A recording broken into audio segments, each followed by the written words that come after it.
New York, velika jabuka, centar sveta. Nigde toliko različitih naroda ne živi zajedno na tako malom prostoru. Oko 200 različitih etničkih grupa New York čini najmultikulturalnijim gradom na svetu, a smatra se da se u njemu govori skoro 800 jezika. U gradu snova, koji nikad ne spava, isprepletene su sudbine preko 8 miliona stanovnika, od kojih gradske avenije i skverovi vrve poput košnica. Kada se ovde na ušću reke Hudson 1524. godine iskrcao italijanski moreplovac Giovanni da Veracano, nazvao ga je Santa Margarita. Godine 1626. Peter Minevit, koji je bio u službi holandskog kralja, kupuje od indijanskog plemena ostrvo Manhattan za $24 američka i naziva ga Novi Amsterdam. 10 godina kasnije osnovano je i drugo naselje preko puta na Long Islandu, koje je nazvano Brookelen, današnji Brooklyn. Grad 1664. godine preuzimaju Britanci i daju mu današnje ime u čast vojvode od Yorka.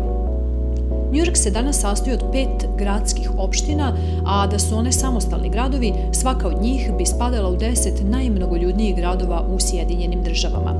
Svakako najpoznatija je Manhattan sa brojnim oblakoderima, među kojima se ističe Empire State Building.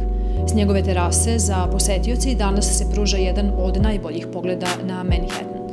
To je ujedno i finansijski centar grada, sedište najvećih svetskih korporacija, Ujedinjenih nacija i mnogih kulturno-obrazovnih ustanova.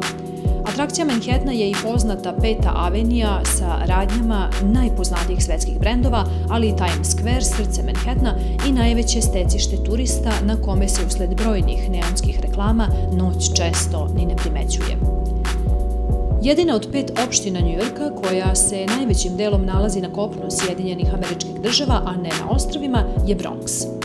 Bronx je poznat kao kolevka rap i hip-hop kulture, a posetu u najsevernijem delu grada možete iskoristiti da vidite najveći zoološki vrt u Sjedinjenim američkim državama, u kome se nalazi oko 6000 životinja ili stadion najpopularnijeg bejzbol kluba na svetu New York Yankija.